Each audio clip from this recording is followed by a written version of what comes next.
Hey, it's Matt, your average gamer, and for this video, we're going to be going over 9 more cool and overpowered builds to try in Elden Ring. Once again, these are a lot of build requests from you guys, so can't wait to jump into this one. First, we're going to start with a Cleaver Faith build. This is built around the Celebrant's Cleaver. This is a Faith build built around that. This was a requested one. It came out really cool. We're going to be using the Black Blade incantation. I also have Knight's Lightning Spear for a little bit of a backup chargeable incantation and a different elemental damage type. And then, of course, our Cleaver is going to be in Sacred Affinity with Prayerful Strike, which will give you back healing, and this allows you really to run any holy incantations you want to run. It's very much a holy build. It's going to be great for DLC, not going to be so good for the end of the base game, though. If you wanted to change things up, though, for the end of the base game, you could, of course, go for Flame Art Affinity with the same stats and then build around fire that way. For this, though, I really like Prayerful Strike for getting back that HP, Black Flame's Protection for some extra defense, and then using Black Blade to get that percentage damage and the debuff on the boss. Also, want to state, if you have any more build requests, definitely be sure to comment them below. These have been really fun doing these lately, so if you have any build requests, any builds you want to see, definitely comment them so I know I can make some more builds. Definitely had a lot of fun with these, and if there's any I haven't gotten to, they're on a list. I'll be getting to them sometime soon as well. Can't wait for those as well. Let's jump into equipment and stats. And we have the Celebrant Sacred Cleaver plus 25 preferably with, of course, Prayerful Strike. We have the Erdtree Seal. You can check out our armor set here. We hit 55 poise for this build. Shard of Alexander. We have the Sacred Scorpion Charm. We have the Godfrey icon for anything chargeable. Knight's Lightning Spear is really cool with this build. Phlox Canvas Talisman. And then for our tiers, we have the Holy Tier, Bloodsucking Crack Tier. Let's jump into stats. And for stats on this awesome Faith build, we have 60 Vigor, 23 Mind, 24 Endurance, 12 Strength, 12 Dexterity, 80 Faith. We're using Golden Vow, Black Flame's Protection, Blessing Spoon, Black Blade, and of course, Knight's Lightning Spear as well for a little bit of variety there. And the next one up is the build for the Magma Blade. Not Magma Blades. This is going to build around the Ash of War in its entirety. I've done the jump ones before, and they're fun, but granted, they're a little bit less, well, aesthetically cool looking. This is much cooler looking using Magma Shower. You can get a lot of damage out of this now because the Talisman of the Dread is actually going to boost the magma on the ground, which was added in the DLC, so it adds to even more damage for the Magma Blade itself. And instead of building around the jump attacks, we've built around the Ash of War Magma Shower, and it does do a lot of damage. It does a lot of poise damage too. This is Journey 4, New Game Plus 3. You can break if you're consistent with it, and of course you can build up on successive hits as well with the Ash of War. There's a lot going on with the Magma Shower Ash of War. It's quite good, and it was really fun to build around. Another build request here. Let's jump into equipment and stats. We have the Magma Blade plus 10 preferably, the Giant Seal plus 25 preferably. If you want to add fire incantations, it would work well here. We hit 51 poise. Shard of Alexander, Millicent's Prosthesis. We have the Fire Scorpion Charm. Of course, the Talisman of the Dread will now boost the magma on the ground. Nothing in terms of the weapon, but the magma on the ground. Flame Tier, Bloodsucking Crack Tier. Let's jump into stats.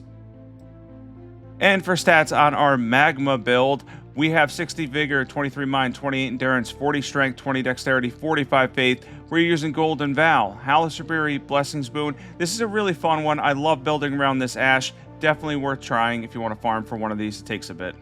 That time, it only took me about 30 minutes to get the Magma Blade done, so not bad there. Stormhawk Warriors, the next one we have here. This is, of course, going to be built around the Stormhawk axis. Somebody wanted a mix incantation build as well with this. I'm going to do that in the future. It's a little bit tricky, though, because these are quality at 150. Might have to be one of my high-level builds.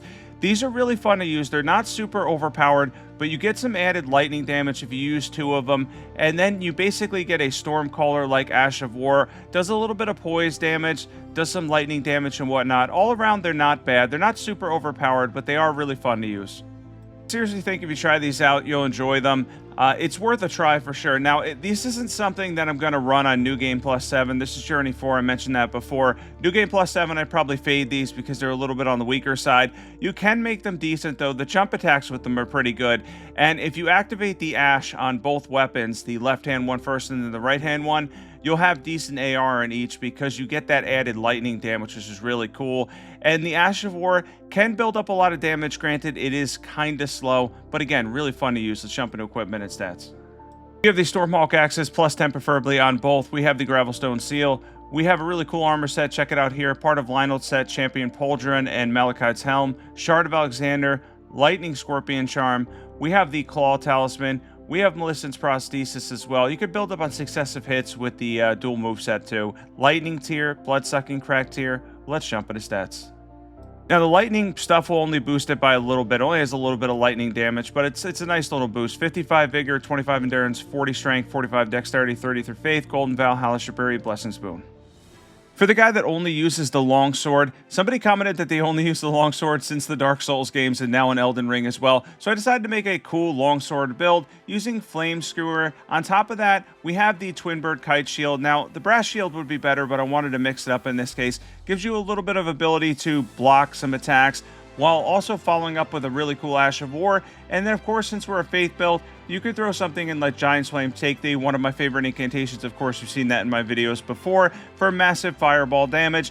This is a little bit of a throwback to Dark Souls 3, since it's a Pyro build mixed with a Sword and Shield build, which were the two most common builds I ran in Dark Souls 3. This is a really fun one overall, and hopefully the person that does the Longsword builds frequently likes this one, or at least gives it a try.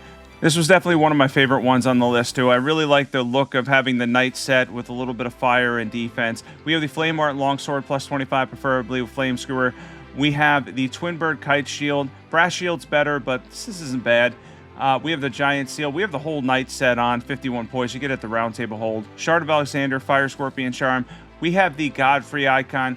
We have the Great Shield Talisman, which boosts shields with less guard boost more now ever since they nerfed the bigger shields. Flame Tier, Blood-Sucking Crack Tier. Let's jump into stats. And we have 55 Vigor, 24 Mind, 28 Endurance, 12 Strength, 12 Dexterity, 80 Faith. We're using Golden Vow, Flame Grant Me Strength, Blessing's Boon, Catch Flame, Giant's Flame Take Thee. Any other flame incantations that you want to add are going to work really well with the Giant Seal here. Feel free to add more on your own. It's a lot of fun. And now we have a little bit of a Gravity Mage build. Now, the Gravity stuff on its own, I initially tried Rock Sling, Meteorite of Astal, all that stuff. I wasn't really a fan of it, though, because it's a little bit underwhelming. So I decided to do the Gravity build, which is basically limited buff build with Blades of Stone and then mixing in a whole bunch of other spells as well as Ice Spear, too. And I want to mention, I know the person that requested this was looking more for the gravity spells, but you'd run it the same way. Lucette Staff, Meteorite Staff in your offhands, really good here. We have 70 intelligence, so you're going to get a lot of damage that way. Blades of Stone, though, was my favorite. I find it the most useful, really fun, does a decent amount of poise damage, and if they sit in it, you could stack anywhere from 3,000 to 6,000 damage, which is not bad at all, and it's a little less gimmicky than Meteorite of Astal, and doesn't have the limited payoff for the long casting time, on Rocksling. Rocksling has a very long casting time now and very minimal damage. It does decent poise damage, but very minimal damage. At least for Blades of Stone, it takes a bit, but you can see the damage is there for the most part. Even as buffs run out, or we're not using actually buffs really in this one, you're still getting around 3,000 damage if they sit in it. Not bad at all. We're going to switch back to Ice Spear here, giving us a lot of variety. That's why I decided to do the build this way. You have Ice Spear at your disposal, of course. One of the best Ashes of War in the game. And now, of course, you could switch to a gravity type Ash of War and run that as well. But again, they're a little bit on the weaker side as you move up in your journeys. They're not incredible or anything. There are some that I like, but really, Waves of Darkness is cool looking, but again, hard to pull off. So I decided to do a mixed build for this one. Again, you can run your gravity spells, though, with this setup, no problem whatsoever. Just add to it. We have the Guardian's Cold Sword Spear plus 25, preferably with Ice Spear. Lucette's Glintstone Staff, a lot of scaling there. Meteorite Staff. You could check out the armor set here. We have 51 poise. It's a pretty decent looking set. We have the Shard of Alexander, Godfrey Icon. We have the Graven Mask Talisman. We have the Magic Scorpion Charm, so we can run all types of different spells. Magic Tier, Blood-Sucking Crack Tier. Let's jump into stats. And for stats, we have 55 Vigor, 22 Mind, 26 Endurance, 17 Strength, 16 Dexterity, 70 Intelligence, 14 Faith is from me starting as Confessor, so you can fade those, go for 75 Intelligence if you can. Blades of Stone, Glintstone Icecrag, Glintstone Stars, Comet, and Terra Magica. And now we are into the Scythe Arcane build. This is another one requested. Somebody asked a little while back, I think this was a couple weeks ago, for a spinning slash build. Decided to do this one in a little bit of a different way. It's going to be a cult affinity for the Scythe, and then we're going to be using Borealis's Mist. Sorry, sometimes my pronunciations aren't the best. And pretty much any of the bigger Dragon Communion incantations you could use with this one, and you're going to end up with a really powerful build that does bleed on your weapon while also able to use Dragon Communion incantations to a good effect. We've got around close to 340 scaling with the Dragon Communion Seal, so really good there. And of course, the Cult Affinity on the Grave Scythe works quite well. There's the Ghost Flame one. That works really cool too for a lot of damage. A lot you could do with this one, a lot of versatility. Let's jump into equipment and stats for this one. And we have the Occult Grave Scythe plus 25, preferably with Spinning Slash. We have the Dragon Communion Seal plus 10. You can check out our armor set here. We have the Silver Tier mask on for some extra arcane, Shard of Alexander, Phlox Canvas Talisman. We have the Roar Medallion for breath attacks, Lord of Blood's Exaltation for bleed. We have the Magic Tier, Bloodsucking Crack Tier. We were using Sleeping Pots there. Let's jump into stats. We have 60 Vigor, 23 Mind, 24 Endurance, 17 Strength, 13 Dexterity, 33 Faith, and then we have 58 Arcane. We're using Golden Vow, Halaster Berry, Blessing's Boon, and then we have the Ghost Flame, and of course the Ice Dragon Community incantations that are a lot of fun. And next up here, we have a build for the Celebrant Spear that no one asked for. I just picked up this weapon, decided to do a build for it. It is a little bit lackluster. It's not going to be super overpowered, but this is proof right here that if you build around something the right way, especially if you're using bleed, you could take any weapon, even a weapon that has a little bit of a lower AR for its class, and still turn it into something pretty powerful that does a lot of stackable damage. You're going to see that here.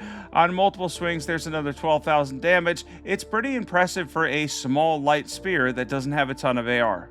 I wish Spinning Weapon would have a Blood Affinity, because that would be really good with this, but we went for Spinning Strikes, which is also good, a little bit of a trade-off.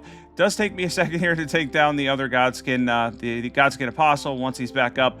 But yeah, you're not going to get an incredible amount of range with this because it is a shorter spear. It's a lighter spear. Again, not a ton of AR. It's not going to be one of those weapons that you're going to say, oh, this is absolutely incredible. But this is a weapon I've literally never made a build for. I'm not even sure I knew this existed or ever picked it up. I was farming for the Celebrant's Cleaver, ended up picking this weapon up, decided to make a build for it. I think it's one of the only non-build requests on here. But hopefully you guys enjoy this one. Hopefully it ends up being a decent build for what it is. Let's jump into equipment and stats. We have the Celebrant's Blood Rib Break, plus 25, preferably with Spinning Strikes. We have any seal for buffs, so you can check out the armor set here. We hit 59 poise.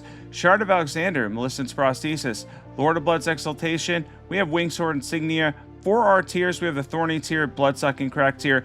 We are using Sleeping Pots. There's a slight mistake with stats. I'm going to explain it now.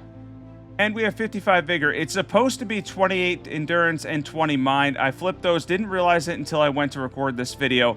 40 Dexterity, 45 Arcane, 25 Faith, Golden Vow, Flame Grip Strength, and Blessing Spoon. And now a couple people asked me how exactly I would run my own lightning build, or the one that I have the most fun with. So here it is. Here's Matt's lightning build, exactly the way I would run it to have a lot of fun. I'm using the Iron Greatsword with Giant Hunt, and then we have Electrify Armament giving us over 800 AR, and then we have the Gravelstone Seal so we can use Ancient Dragon Lightning Strike as well as Knight's Lightning Spear. Speaking of Knight's Lightning Spear, by the way, it actually does a little bit of poise damage, so you can get some breaks by using this if you land all of it. I think it's around 30 to 40 poise. It's like 35 poise damage if you land all of it. It's not bad at all. And then, of course, we have Giant Hunt, which is a really cool Ash of War to use with our weapon that has Electrify Armament on it for some extra poise damage. And of course, going back to Ancient Dragon Lightning Strike, if you're against a big target, it's going to absolutely melt them with the Gravelstone Seal. Of course, I don't know why I crouched there, but anyway, it's a victory. This is exactly how I'd run my lightning build. Really enjoy this one. Kind of gives you a combination hybrid build of using Strength and Faith. Really cool. Strength and Faith is one of my favorite stat spreads in Elden Ring. Of course, we have the Heavy Iron Greatsword plus 25 with Giant Hunt. We're using Electrify Armament. We have the Gravelstone Seal plus 25. You can check out my armor set here. It's not bad at all. 53 poise. We have the Shard of Alexander, Lightning Scorpion Charm. We have the Godfrey Icon. We have Phlox Canvas Talisman. And then for our tiers, we have the Lightning tier, Bloodsucking Crack tier. Let's jump into stats. And of course, the stats on this build are 55 Vigor, 25 Mind, 25 Endurance, 34 Strength. That's going to be over 50 if you two-hand the Iron Greatsword, 60 Faith, Reason, Golden Vow, Halaster Berry, Blessing Spoon, Knight's Lightning Spear, Ancient Dragon Lightning Strike, and Electrify Armament. Next up, we have the Greatsword King build. This is built around 2 Greatswords, and of course, it's built around it in a way to use jump attacks and build up Frost. A couple people asked for different Greatsword builds. I decided to turn it into a really fun dual Greatsword build where you could use jump attacks as well as the dual moveset if you wanted to as well. In my case, I want to build up those jump attacks for poise damage, get as many breaks as I possibly can. Breaks should be coming here soon. And then building up Frost by having Bolt and Cold Affinity. The left one has Chilling Mist on it, and the right one has Impaling Thrust. I didn't really use that here, I don't think, but that could add some poise damage too, and it's really good. This is all around a very solid Greatsword build using both the Claymore as well as the Iron Greatsword. Of course, I want to hear your thoughts on this video, everything pretty much build-wise in here, as well as any build requests you want to see for future videos, because next week I'll probably be doing the build request again. Of course, I'm going to be getting back into Night Rain 2 and trying some other content, hopefully soon. Had a little bit of a setback this week. I told you guys I was sick last week, about a week, maybe 10 days ago, so the week before this one. And then, of course, this week, I felt better, and then randomly in the middle of the week for 2 days straight, I had a temperature of over 101, so I went right back to being sick again, apparently. Have no idea what I have still to this time, but I am starting to get better, thankfully. That's why I kind of vanished the past 2 weeks. I'm hoping whatever it is passes sometime soon. Haven't really been sick in the summer since I could remember. It's been, like, forever. But anyways, long story short, been dealing with that for like 2 weeks now. It's been kind of ridiculous and lingering. So hopefully, whatever it is, I can fight it off and then, you know, move on and start getting back to more videos. Really still don't have my energy back either, which is kind of beat. But I wanted to get this one up for you guys because a lot of people have been requesting a lot of builds. They want to get behind with them either. And it's fun making these, at least doing something. Starting to feel a little bit better, thankfully. But again, if you have build requests, comment them below. Let's jump into equipment. We have the Cold Claymore with Impaling Thrust. We have the Cold Iron Greatsword with Chilling Mist. Plus 25 preferably on both. Any seal for buffs. You can check out the armor set here. 67 poise. Pretty cool armor set. You could slow that down on YouTube side. Claw Talisman. Shard of Alexander. We have the Blade of Mercy.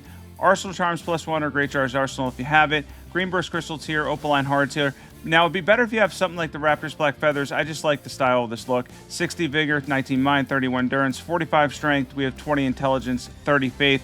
We are using Golden Vow, Black Flames Protection for defense, and Blessings Boon. And thanks for watching this one. Thanks for tuning into my top 9 cool and overpowered builds in Elden Ring. These are a lot of mix of pretty much fun and different overpowered builds as well. It's a real mix. Some of them are just fun. Some of them are overpowered. A lot of fun here, though, overall. I hope everybody had a good time with this one. Be sure to sub if you're not subbed yet and you love Elden Ring content. Going to be going back to Night Rain soon as I'm better. Hopefully that's sometime soon. If you have any build requests, I mentioned this throughout the video. Be sure to comment below. If you have any thoughts, obviously comment them below as well. I will catch you in the next video. Have a great day.